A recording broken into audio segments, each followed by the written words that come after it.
സമസ്തക്ക് നേതൃത്വം നൽകിയ ബഹുമാനപ്പെട്ട ശംസുൽ ഉലമാ ഖദ്ദസല്ലാഹു സിർറഹുൽ അസീസ്, ബഹുമാനപ്പെട്ടവർക്കു ശേഷം ബഹുമാനപ്പെട്ട സൈനുൽ ഉലമാ യാണ് ആ സ്ഥാനം വഹിച്ചിരുന്നത്.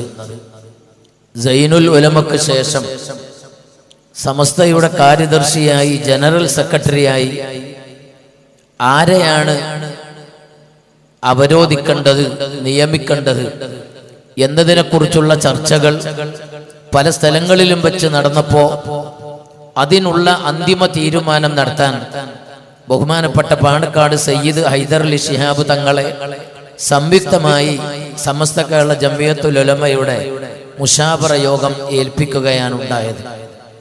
യഥാർത്ഥത്തിൽ ഉസ്താദിന്റെ നിയമനം ഖൈബർ യുദ്ധത്തിൽ ബഹുമാനപ്പെട്ട നബി സല്ലല്ലാഹു അലൈഹി വസല്ലമ തങ്ങൾ പ്രഖ്യാപിച്ച ഒരു യാഥാർത്ഥ്യം പോലെയായിരുന്നു.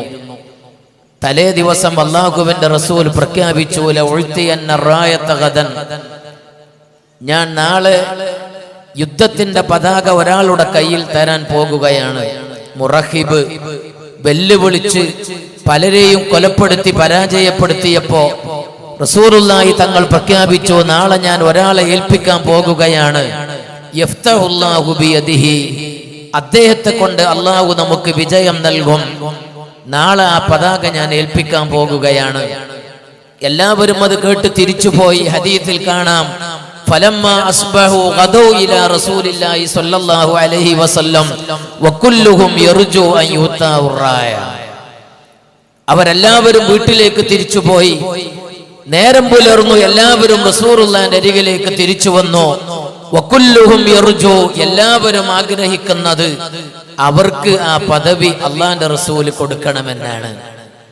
അല്ലാഹുവിന്റെ റസൂൽ എല്ലാവരും കാത്തിരിക്കുന്നതിന് പ്രഖ്യാപിച്ചു, ഐന അലി ഇബ്നു അബീ താലിബ് റളിയല്ലാഹു അൻഹു, ഞാൻ ഈ സ്ഥാനം ഏൽപ്പിക്കുന്നത് അലി ഇബ്നു അബീ താലിബ് റളിയല്ലാഹു അൻഹുവിനെയാണ് എന്നതുപോലെ സൈനുൽ ഉലമക്ക് ശേഷം സമസ്തയുടെ അജയ്യനായ കാര്യദർശി ആരായിരിക്കണമെന്ന് പ്രഖ്യാപിക്കാൻ മഹാനായ ഹൈദർ അലി ശിഹാബ് തങ്ങളെ മുശാവറ ഏൽപ്പിച്ചപ്പോ ആ ഒരു മുശാവറ യോഗം കൂടുന്ന ദിവസം, പ്രഖ്യാപനം നടത്തുന്ന ദിവസം പല ആളുകൾക്കും ആഗ്രഹമുണ്ടായിരിക്കാം, ഈ സ്ഥാനത്ത് ഞാനായിരിക്കുമോ എന്ന്. ഹൈദർ അലി ശിഹാബ് തങ്ങൾ വന്ന് പ്രഖ്യാപിച്ചത് വന്ദരായ ശൈഖുന ശൈഖുൽ ജാമിയ ആലിക്കുട്ടി ഉസ്താദിന് അവർകളെയാണ് പ്രഖ്യാപിച്ചത്. ഐന അലി ഇബ്നു അബീ താലിബ് എന്ന് ചോദിച്ചതുപോലെ റസൂലുള്ളാഹി തങ്ങൾ പ്രഖ്യാപിച്ചു ഉസ്താദ് അവർകളെ. ഞാൻ നീട്ടുന്നില്ല, സമയമില്ലാത്തത് കൊണ്ട്.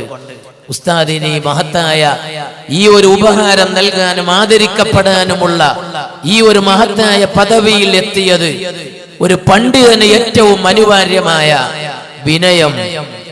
ഇത് ഉസ്താദിന്റെ കൈമുതലാണ്, വിട്ടുപിരിഞ്ഞു പോകാത്ത ഒരു ബഹുമാനപ്പെട്ടവരുടെ എല്ലാ സമയത്തും കൂടെ നടക്കുന്ന ഒരു കാര്യമാണ്. മാത്രമല്ല, പാണക്കാട് കുടുംബവുമായി സ്വകാര്യ ജീവിതമായാലും സംഘടനാ പ്രവർത്തനമാണെങ്കിലും പാണക്കാട്ടുമായി മുശാവറ ചെയ്യാതെ അത് സന്തോഷമുള്ള സമയത്തും ദുഃഖമുള്ള സമയത്തും ആദ്യമായി ഓടിച്ചെല്ലുന്നത് കൊടപ്പനക്കൽ തറവാട്ടിലേക്കാണ്.